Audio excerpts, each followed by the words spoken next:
zaman sekarang, kebanyakan orang pasti sudah tidak asing lagi dengan yang namanya internet. Nah, pada kesempatan kali ini kami akan membahas mengenai model-model perubahan teknologi dan implikasinya terhadap bisnis model internet. Yuk kita simak bareng-bareng. Halo teman-teman, nama saya Vika Nefti dari Niaga Paralel Sore 2017. Saya akan menjelaskan mengenai Dynamics of Internet Business Model. Dan awalnya saya akan menjelaskan mengapa perusahaan atau bisnis itu perlu untuk menyesuaikan bisnis model mereka seiring dengan perubahan teknologi. Jadi perusahaan atau bisnis itu pasti mereka secara sederhana tujuannya adalah untuk memperoleh profit. Nah, karena teknologi juga berubah, maka dengan menyesuaikan bisnis model pada perubahan teknologi, mereka akan lebih maksimal lagi untuk mengenerate profit yang mereka dapatkan. Sebenarnya siapa sih yang diuntungkan dari perubahan teknologi? Nah, ada profesor yang bernama Profesor David Thies. Pada tahun 1946, beliau membuat sebuah model.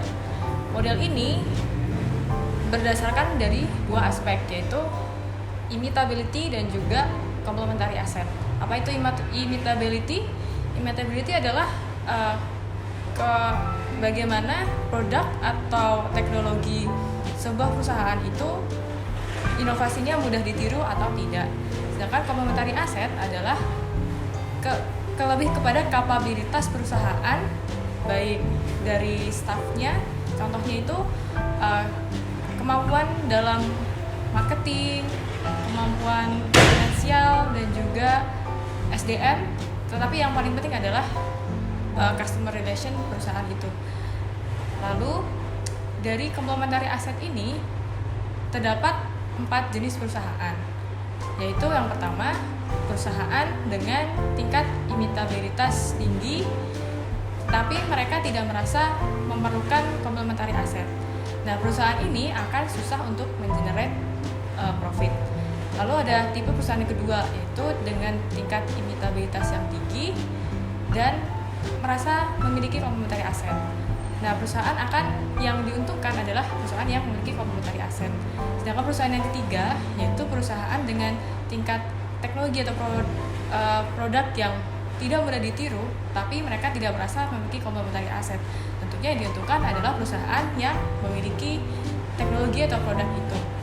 Dan tipe perusahaan yang terakhir, yaitu yang dengan tingkat imitabilitas yang rendah, tetapi dan juga memiliki complementary asset. Nah, perusahaan ini sudah cukup bagus dan tetapi mereka harus tetap melindungi segala asetnya. Apa kaitannya dengan internet pada 4 bisnis tipe perusahaan tadi?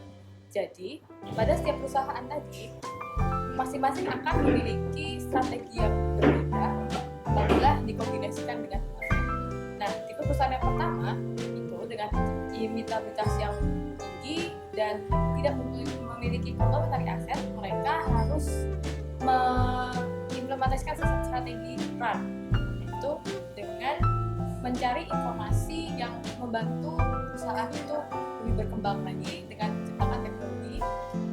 Dan untuk perusahaan yang kedua, yaitu untuk complementary yang memiliki complementary asset dan memiliki tingkat imitabilitas yang tinggi, dia harus bisa team up dengan perusahaan lain. Dan untuk perusahaan yang ketiga, itu yang mereka sudah memiliki teknologi atau inovasi, mereka harus melindunginya dengan paten. Untuk perusahaan yang keempat, itu perusahaan yang dengan low imitability dan juga yang memiliki complementary asset, mereka harus mengkombinasikan strategi block and team up, Wikan, lagi ngapain? Aisyah. Ya, jadi gue lagi nge-vlog, gue jelasin tentang complementary asset model, yang jelasin tentang imitability dan juga complementary assetnya itu.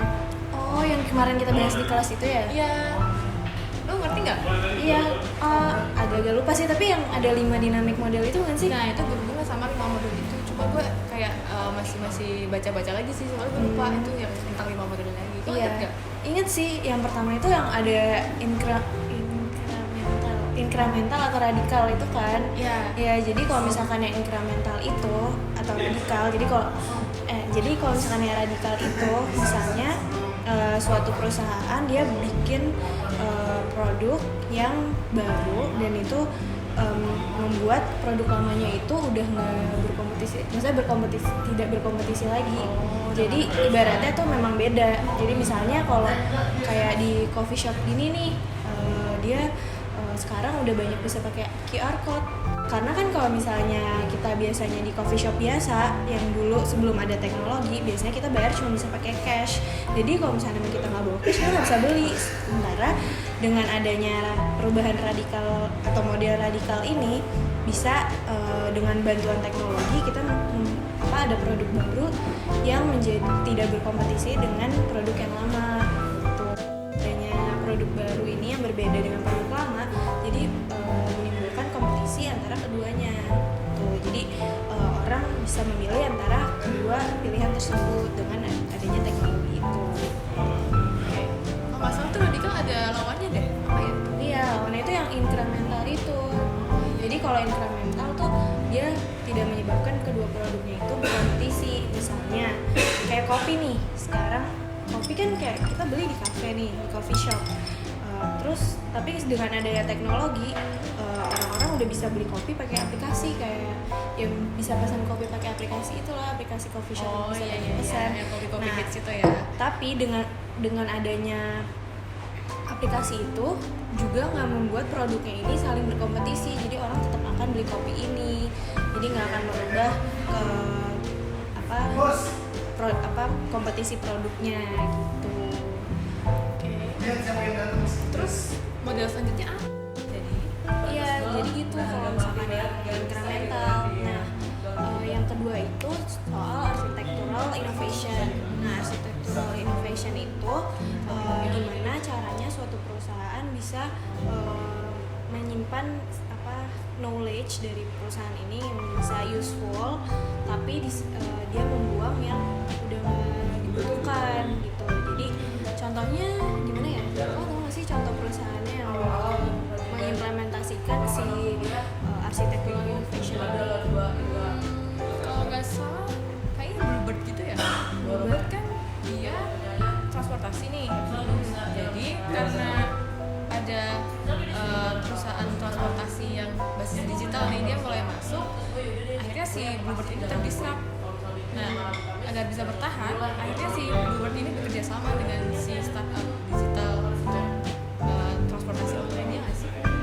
Iya sih, karena kalau misalkan emang si Bluebird masih tetap kekeh sama sistemnya dia yang lama, dia pasti akan kalah dengan teknologi zaman sekarang yang semuanya udah serba online gitu. Jadi gimana kalau model bisnis yang ketiga? Nah, model yang ketiga itu ada namanya disruptive change. Nah, seperti dikemukakan oleh Prof. Clayton M. Christensen, ada beberapa karakteristik untuk disruptive change. Yang pertama, perusahaan itu dia harus membuat produk baru atau jasa baru. Dan kedua, dia itu barang atau jasanya itu biasanya menggunakan teknologi yang lebih baru. Terus yang ketiga, barang dan teknologi yang baru itu mungkin kinerjanya lebih buruk, tapi bisa catch up karena dia baru dan masih banyak pengembangan lainnya. Dan yang keempat itu dia pastinya punya copyright agar tidak mudah ditiru oleh perusahaan lainnya. Contohnya misalnya kalau di sini itu di Shopee kali ya. Jadi kalau di Shopee itu dia kan perusahaan baru nih, dan dia disruptif pasar yang udah ada di sini. Misalnya kayak biasanya orang-orang itu belinya di mall, kalau beli baju kan biasanya di mall atau di toko gitu kan. Nah, dengan adanya Shopee ini, dia menggunakan teknologi, dia bikin platform atau marketplace untuk orang-orang bisa beli dari situ. Nah, perbedaannya dengan dengan pasar yang sudah ada, dengan perusahaan yang sudah ada adalah dia harganya lebih murah, dan dengan menggunakan teknologi dia jadi orang itu nggak harus punya toko untuk bisa jualan. Jadi itu jatuhnya lebih murah juga karena dia nggak usah sewa toko segala macam. Nah, tapi tentunya dia pasti banyak kegagalan juga. Misalnya saat awal-awal berdiri masih banyak nge-lag atau lambat websitenya atau aplikasinya gitu.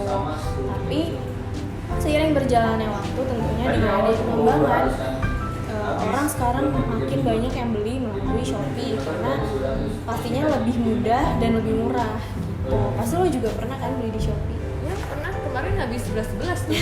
Iya, apalagi kalau lagi Harbolnas itu gitu.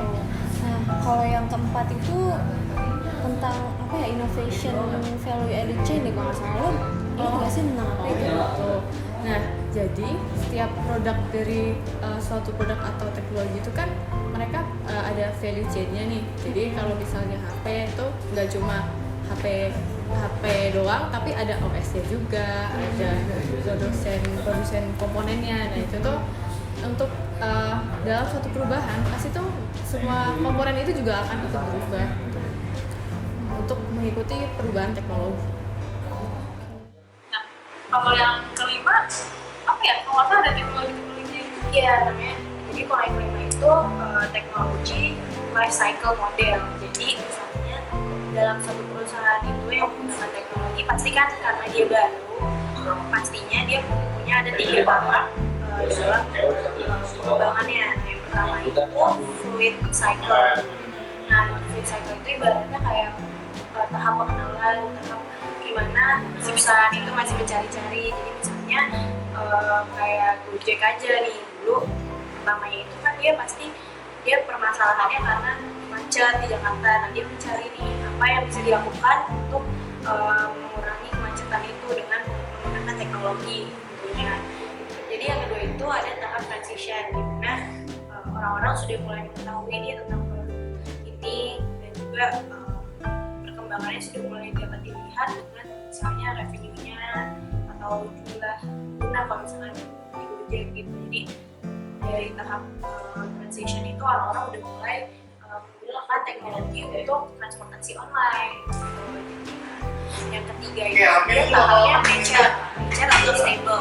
Jadi saat perusahaan stable ini dia udah fokus ke pengembangan produk yang emang sudah dia tadi butuhkan. Jadi misalnya kayak Gojek, ya Gojek punya nggak cuma transportasi online aja, mobil, ada Gojek, ya karena tadi kan yang untuk Gojek online-nya sendiri itu dia udah stable, jadi dia bisa expand ke guru dan yang lainnya gitu. Jadi itu sih yang 5 jadi tapi kamu sekolah banget ya sama kita yang juga sama pagi baik besar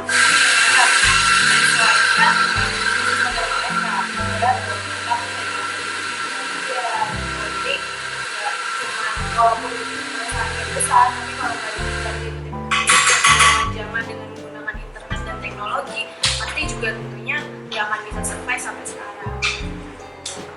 Jadi itu aja sih ya. Sebenarnya gue ketemu temen gue dulu ya. Pengen ketemu di kampus. Masih nggak boleh satu. Ayo mas, ada. Aku boleh jalan ya. Ya, jujur ya, kita boleh bisa di sini kan? Boleh ya. Terima kasih. Nah, kayak gitu gampang banget tau sekarang dengan adanya teknologi.